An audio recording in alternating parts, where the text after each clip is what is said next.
Well, good morning. We are back and it's Saturday and the diehards are here live. There's a possibility more people will be joining in, and hopefully I'll be able to catch them. I didn't deputize anyone. Um, I do still want to encourage people who are watching the recordings or y'all who are here live, please encourage more people to sign up. Every day I've gotten 3 or 4 new people, but I just want to make sure that the content gets out there. You're welcome to tell them what episodes are coming up or on the playlist or all the recordings. Today, we are doing another version of a wild card, which is a similar process that we did 2 days ago about the messages I learned. So you're going to need pen and paper. But today, we're going to focus specifically on disability and ability and accessibility and how that works. And what I think is interesting is no matter how much diversity or DEI work we do, we often don't really sit and talk about accessibility, ability, and disability, or the temporary nature of ability. So that's hopefully what we're going to be doing today. Again, you are going to need pen and paper, and don't forget to follow me on the Instagram, hence the QR code. Thank you. Thank you very much. So the texting number again is 202-670-4262. Feel free to text message me now, later. There's evidently a lot of people who are actually watching the recordings, which I kind of find amazing, but my YouTube play numbers are showing me that people are actually watching them, and people are texting me over the evenings and stuff, so I'm happy to engage in a conversation at any point in time. So again, texting number 202-670-4262. You can also unmute, put things in the chat, those of you that are here at any point in time. So much like a couple days ago, a lot of today is going to be your silent reflection work. You might recall that what it feels like to be on a webinar in silence is usually pretty weird. So I like to kind of warn people that we haven't lost internet connection. There's a clock that's moving. I'll be interrupting, etc. So we're still here, but I want to provide a space for you to really do some deep thought about your experiences with disabilities, with accessibility, and the ability, literally, to be able to have a conversation about the temporary nature of our own physical abilities. Some people clarify whether or not I mean mental abilities, spiritual abilities, psychological abilities, and generally I'm going to say yes. But I also want us to really pay attention to how infrequently we pay attention to physical accessibility. So you are going to need pen and paper for this. So hopefully that is enough warning for everyone. You're going to go through the 4 prompts, except this time we are only focusing on disability and accessibility. All right, so take your sheet of paper. You're going to draw a big X or a plus sign. Doesn't need to be perfect. You don't need a ruler. I'll put the prompts in the chat again, just in case, but I'll be muting, give you 5, 4, 3, 2 minutes or so to be able to work through the prompts. You can always come back to a prompt as well if something makes you think of something else. So we're going to get started.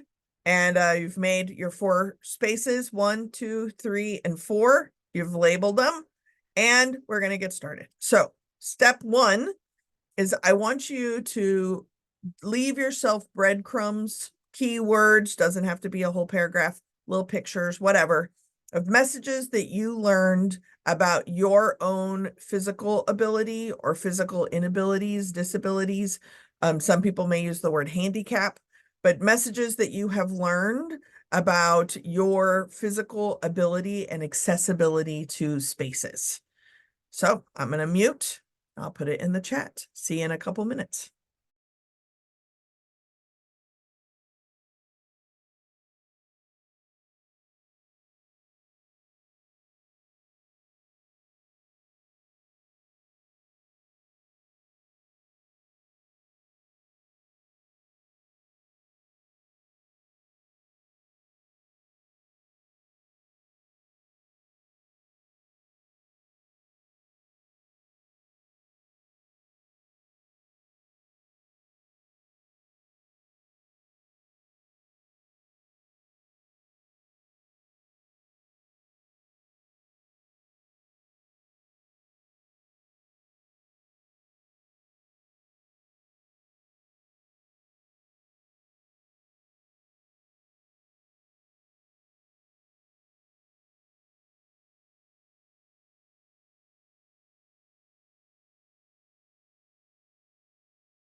You're about halfway through.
All right. Just take a moment, kind of breathe your way through that. Some of us are very conscious of our physical disabilities or inaccessibilities experiences that we have, and others, this may be the first time that you've really thought about that. That's okay. Now is better than never. Take a breath before we move on to quadrant 2. Quadrant 2, you may remember, don't get ahead of yourself. Let's just take it one thing at a time. But quadrant 2 is going to be messages you learned about other people who have disability or accessibility issues that you don't experience. So messages you learned about them, other people. Go ahead and take some notes. I'll mute again, and we'll see kind of what we come up with. And because earlier, there's now 4 different people in the live webinar right now. So assuming that everyone is here at the end, I may do breakout groups, just a warning. Okay, messages I learned about people other than you regarding disability and accessibility.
You're just about halfway through.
As you're finishing up that square, again, just kind of notice how you're doing, how your body's doing, how your mind is doing.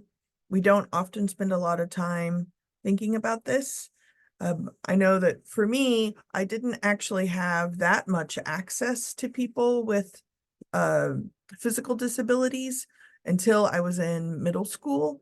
I went to a middle school that had, I grew up in Texas, so it had a kind of separate school in the second story that was specifically for all of the children that grew up in my neighborhood or in my kind of town that used wheelchairs or had other kind of physical disabilities or kind of severe impairments of some sort. We didn't go to a school that merged classes, so it was very, very, very separate, except for art class. Art class was merged, and I made really good friends with a guy named Alex who used a wheelchair. I don't know what if he was in an accident or if he had a birth defect, or I have no idea. I just know his name was Alex and he was really, really funny.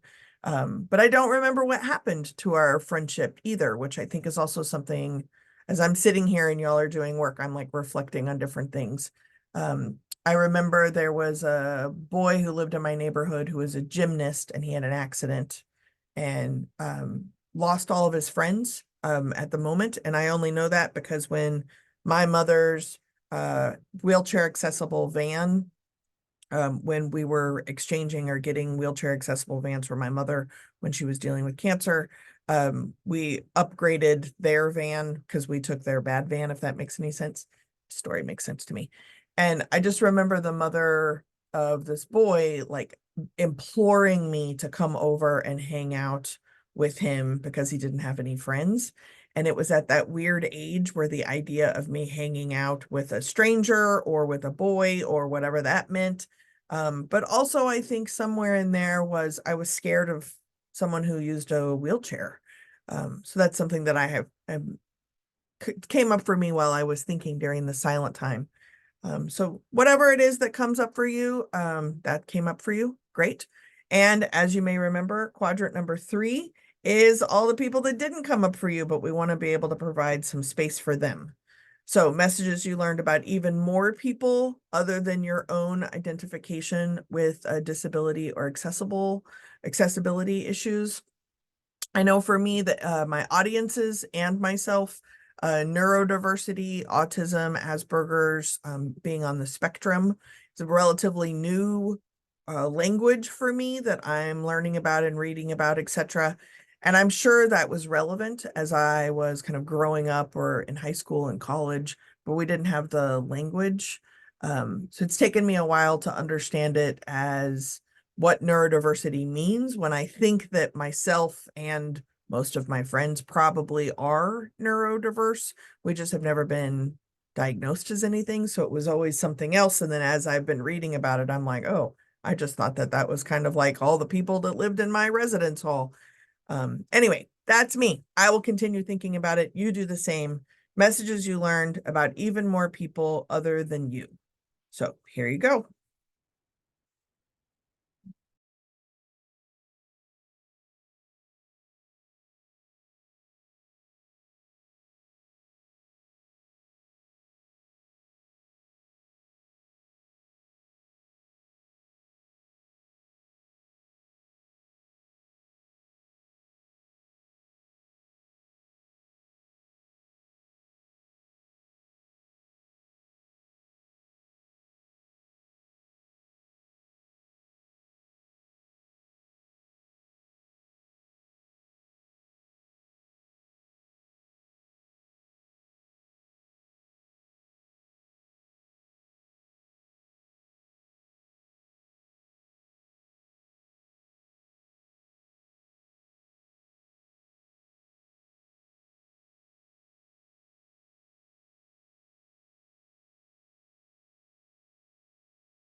right.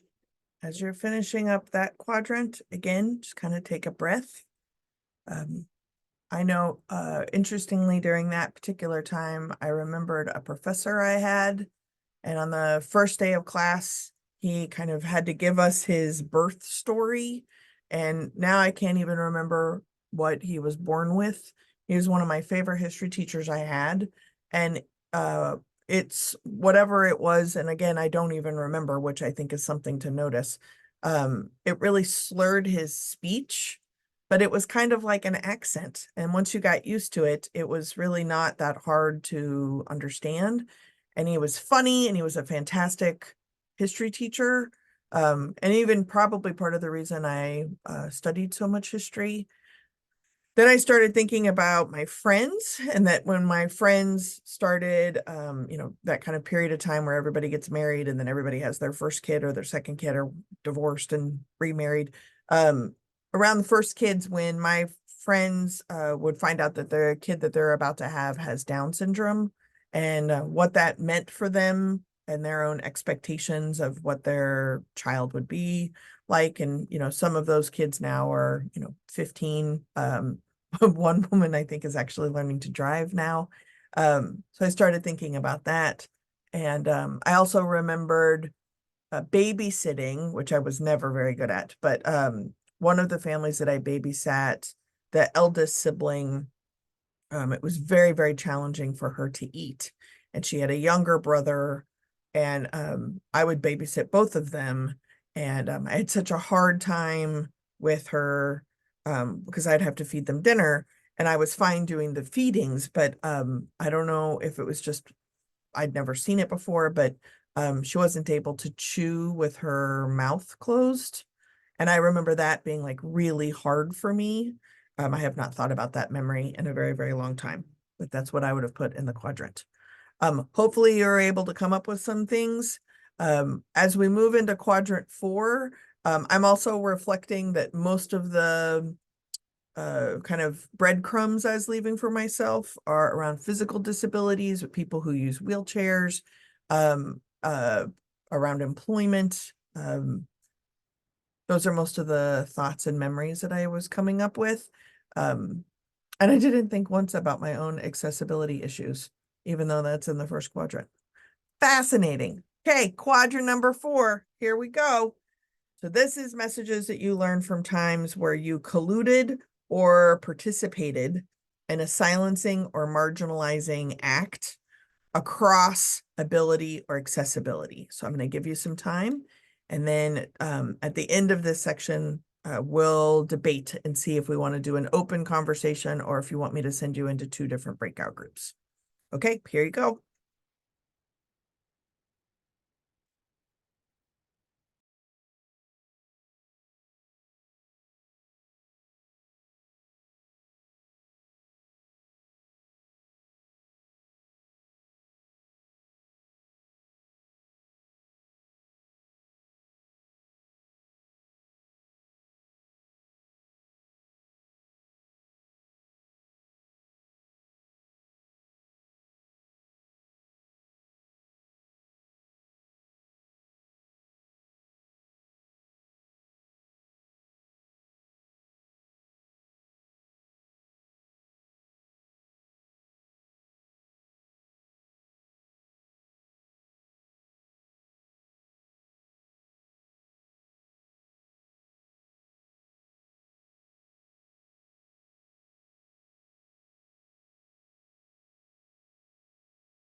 You're about halfway through.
Okay, as you wrap up your fourth section, I want you to turn your sheet of paper over.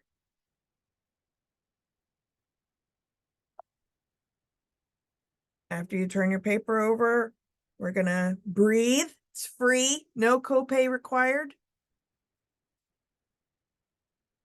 Remember, you can text message 202-670-4262 anytime you like. Now on the blank side of your paper, I want you to draw another X or a plus or whatever, divide it into 4 quadrants. And the first 2 are going to be easy and hard. I just want you to take a second. I'll do the same and think about what was easy about this process and what was hard about this process. What came up for you as easy or hard? What experiences are you having? How are you feeling? Easy and hard.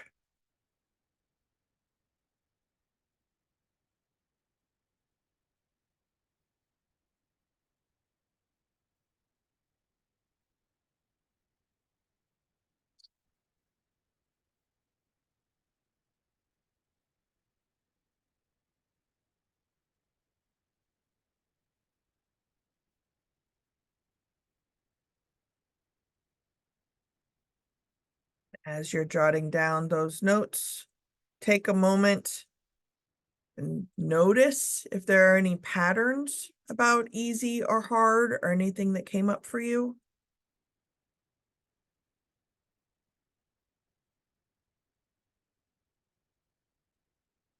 And then the next 2 quadrants are next and promise. Sometimes when we do this activity, something will come up that we need to do next, or some kind of promise will be coming up for us, and we need to hold ourselves accountable to it.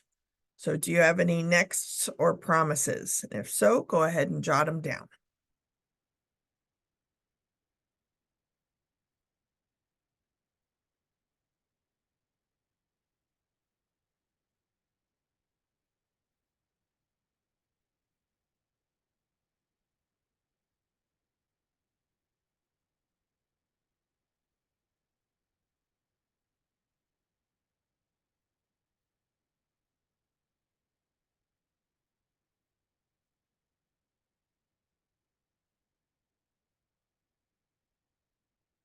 And remember to breathe.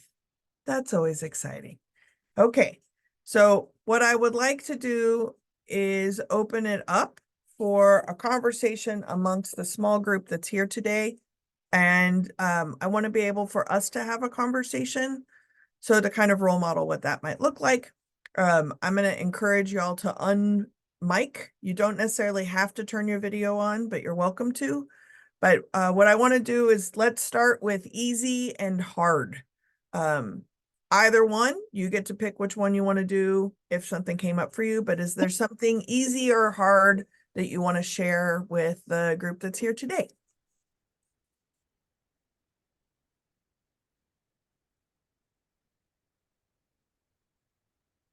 I think stories came up from my life, which like that helped with answering some of those. But so that was easy, but hard. Like my dad wasn't always the coolest dude. And so when thinking about like messages learned about my own physical ability, like comments from my dad like came up. And so that was hard to like reflect on. And then like just specific the collusion piece that also like I know I know that I haven't specifically been like the person like to, but I know that I like there's probably moments that I've like not spoke up and Mhm. said like, hey, we need to change this, or hey, this needs to be better. And so like um thinking about that too. Sure. I think if I can comment on the collusion piece, Maria, that you're bringing up, there's more times that you don't know that you should have said something, or that, and I'm saying you, it's me too. There are more times that I don't know that I should have done something Mm-hmm. than the times that I do know I should have done something and I didn't. Right. And so the weight of that can be really Oh yeah. awful.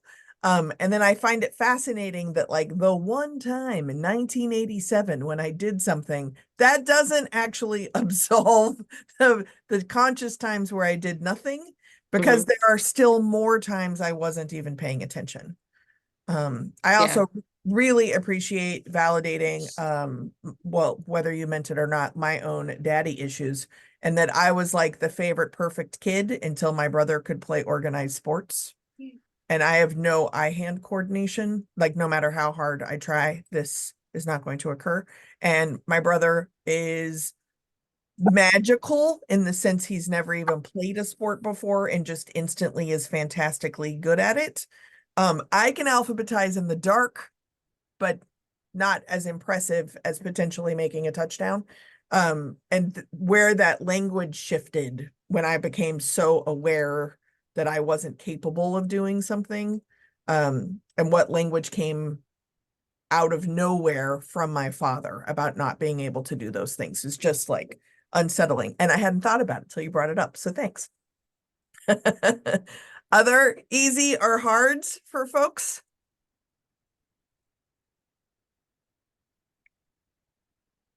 I think for me, it was really hard to think of examples. I think this, I've been doing diversity and inclusion work since the mid 80s.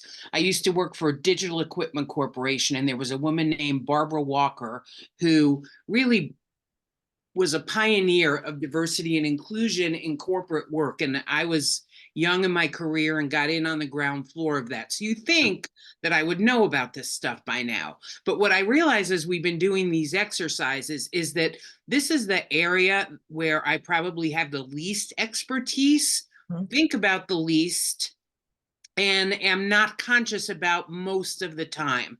I think the time I'm most conscious of it, I volunteer as an usher at the Lincoln Center here in Fort Collins, which is our performance venue.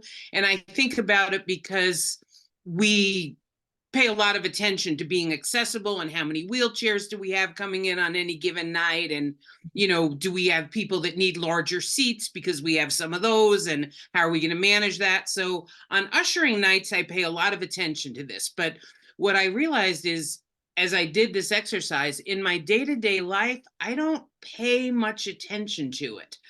I am even less educated about things that you talked about: neurodiversity, autism, Asperger's. Um, I I think it makes me a little uncomfortable when someone tells me they're neurodiverse, but I have no idea what that means in the context of them or in the context of how we ought to interact, or if that makes a difference in how we interact.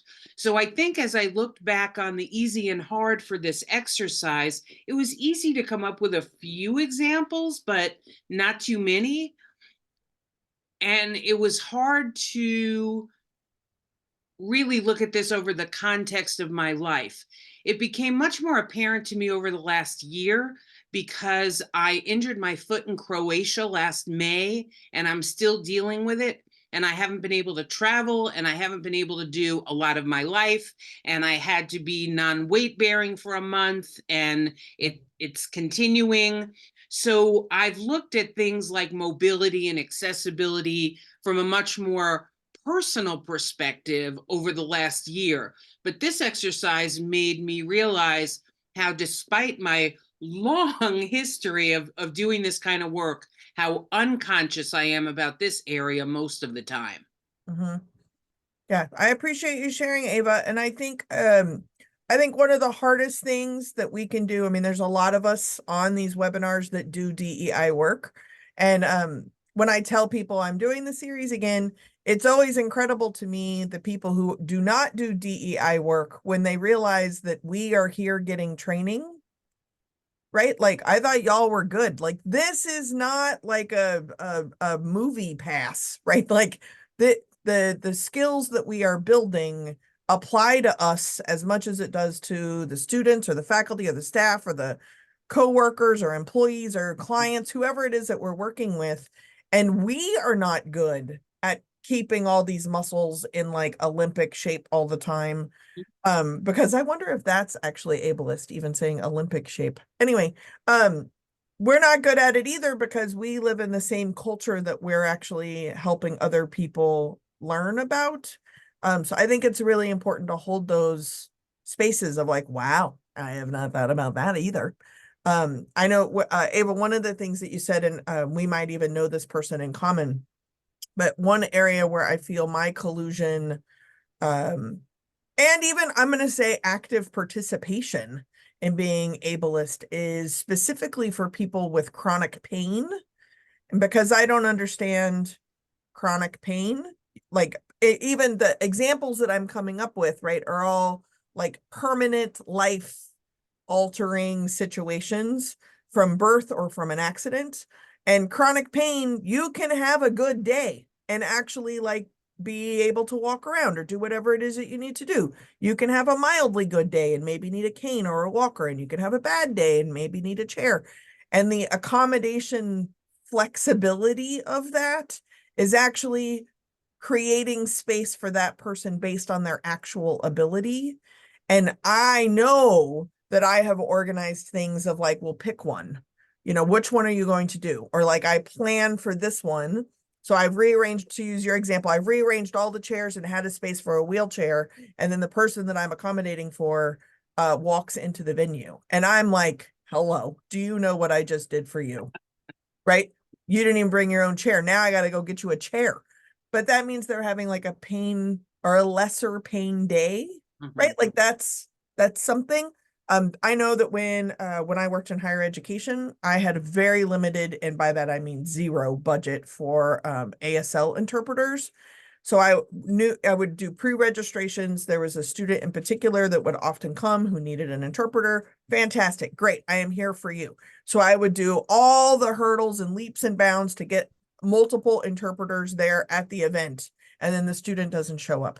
And I'm homicidal. I'm like, do you have any idea how much social capital I just used to get an interpreter for you because you registered for this event and then you had the audacity to be a college freshman and not show up to something that you said you were going to go to? That is collusion and participation, right? I can understand it. I can justify it in my mind. I am obviously still experiencing some heart palpitations about those experiences. And that was 20 years ago. And that is my responsibility, right? I can't fix it. I can't go back in time and make me the most like benevolent, understanding, respectful human being, but I can work on that going forward. And the best way to work on that going forward is to notice the very few instances that we're actually paying attention to when we might be doing something that isn't our best selves, right? That's it. That's what we're shooting for. And that's a pretty low bar. Any other easy and hards before we move on to next and promises? I found it hard thinking back to my childhood. Early on in my childhood, I went to an elementary school. Like you said that you went to school and kids with disabilities were at a different school. They were in my school, but they were all like lumped into the special ed classes, lumped together into special ed classes. Mhm. In my teen years, met up again with a kid who was in my elementary school, who was hard of hearing. He had hearing aids, and he was in the special ed classes with the kids who were developmentally delayed and the kids who had physical disabilities of various sorts and all sorts of things. And in my mind, I lumped all of those kids together as a child as having developmental delays and learning issues and not being as smart as the rest of the students in the school.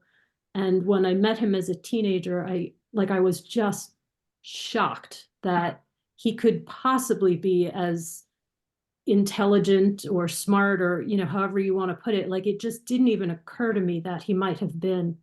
And it was such a smack, in the face to like wake up to, oh my God, like what was going on that all these kids were shoved together in a class like that, and what must that have been like for him to experience, and other kids in that class to just be lumped together Mhm. in that way. Yeah. And that was one of the hardest things for me, was going back and thinking about those sort of things. Mhm.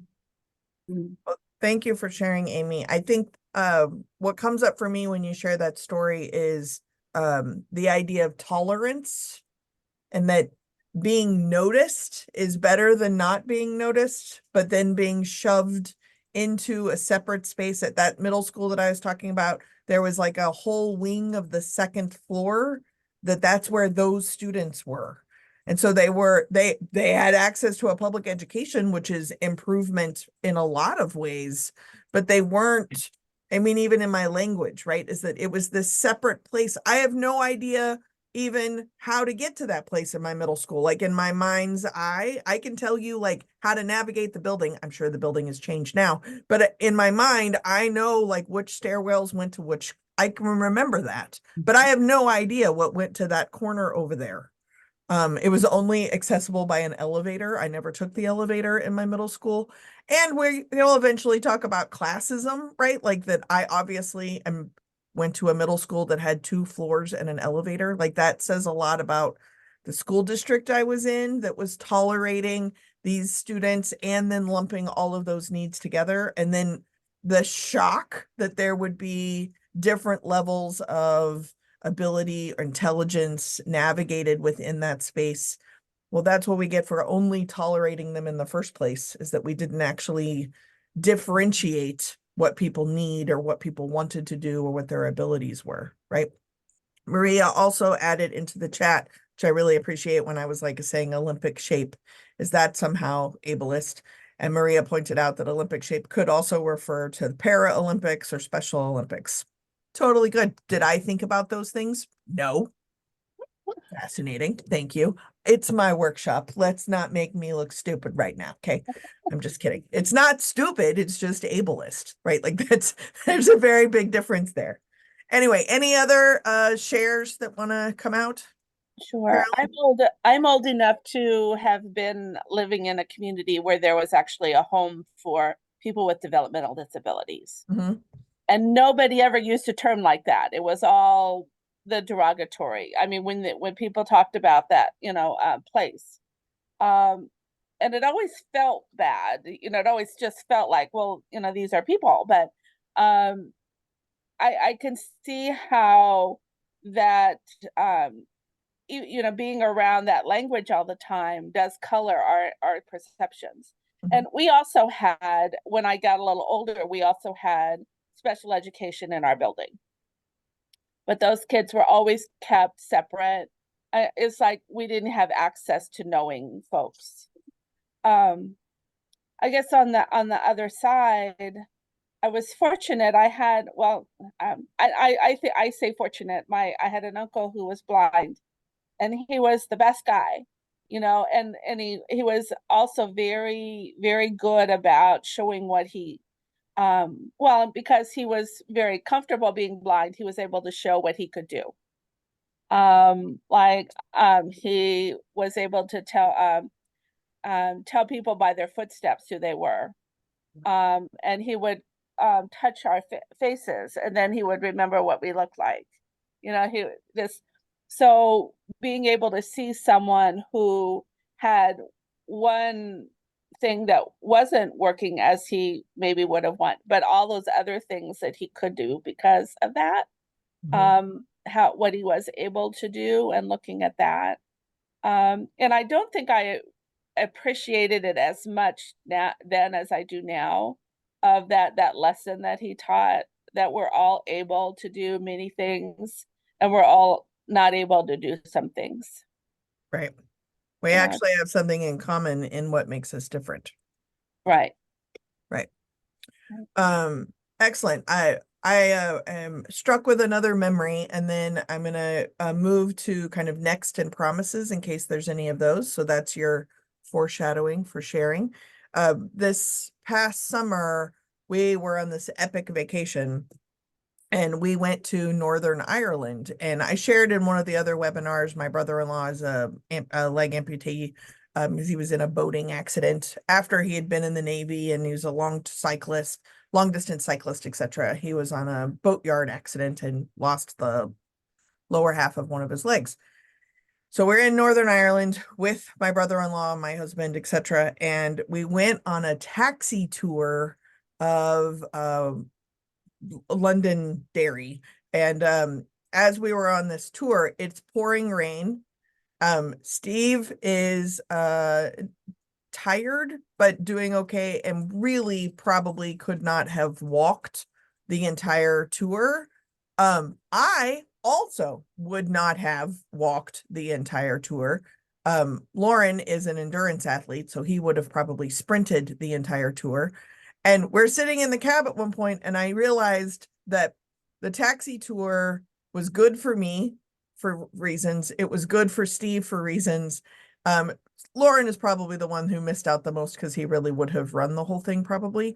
But I think it was also good for our taxi driver, who was actually there during the troubles, and like he was able to kind of pick and choose the route and his own kind of emotional state or memories, and showing us different things, etc. And initially, when I learned that we were doing a taxi tour, my initial thought was, oh, for Steve. And I was grateful for it, even though it was for Steve. But it was also for me, and it was terrible weather, and we all benefited, and it was a wonderful tour, right? But I'm wondering sometimes if, and maybe this is my next, is that maybe when I'm in one of these situations, I'm able to, one, actually notice myself and my own needs first, or at least in the top 10, instead of always putting everybody else's needs first, which I am really good at. But being able to be so grateful that that option was even available. We had been on vacation for almost 30 days, and all of the tours we did in Spain were all walking, which I did and got blisters, and I put it on Facebook because why not? I kept Band-Aids in business while we were in Spain. I was so grateful for it. So my next promise to myself is that I'm going to try and prioritize my own needs for what I'm physically able to do in a given moment, because that might actually provide a space for someone else's needs to be taken care of. Although even just doing what I just did, I'm taking care of myself because it helps someone else. I'm just going to take care of myself. Maybe we'll see. You can hold me accountable to that. I'm probably not going to do very good at it, but I'll try. What about y'all? What other kind of next or promises do you have?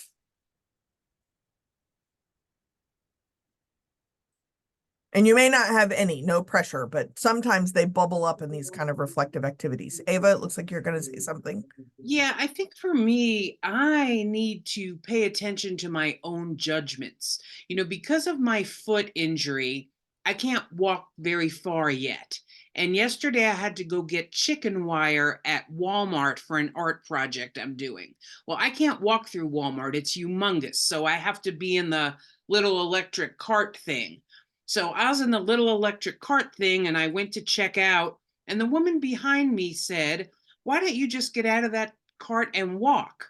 And I was like, what did she just ask me? And, she made some assumptions because, I have a air cast on, but it was under my pants, so you couldn't see it.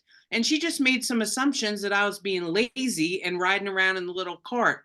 Like, who would want to do that? But what it made me question or look at and pay attention to when I'm thinking of promises and next is how many times do I make judgments when someone parks in a handicap space and then, gets out of their car and just walks on into the grocery store, and I'm looking at myself going, well, they don't really look disabled. Why are they parking in that space?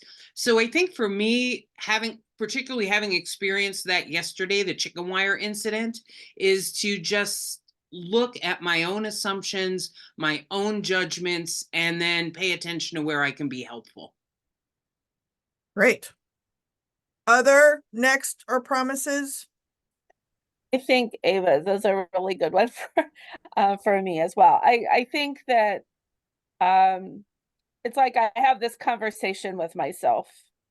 Well, here's that person parking in the parking lot, and they're how many people might need that parking spot? I mean, I can do that too. But also then I have to remember my brother, who looks pretty physically able, is in chronic pain all the time. He has a parking sticker like that. And so suspending judgment and giving people grace and that benefit of the doubt, that they if they're doing that they need it. So yeah, Ava, I thank you for talking about that, because I think that's me too. Mm-hmm. Any other comments that need to be stated to hold yourself accountable? I think for me, like I work in the student conduct world at a university, and I think just making sure that like my processes and procedures are like fit and more accessible to all of our students. Mhm. And so like making sure that like our neurodivergent students are treated fairly and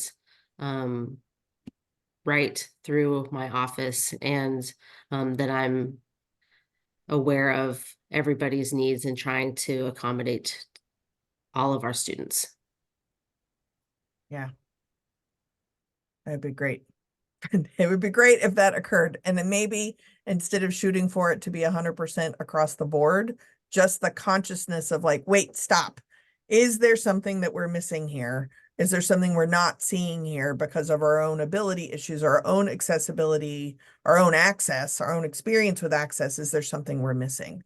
It's almost why phoning a friend is helpful, right? Like, not just tokenizing someone, but having someone else there to be like, wait, what about this? Or what about this or something? Awesome. Okay. Last call. Otherwise, your next and promises can be held accountable to yourself. I just want to give everyone a chance. Excellent.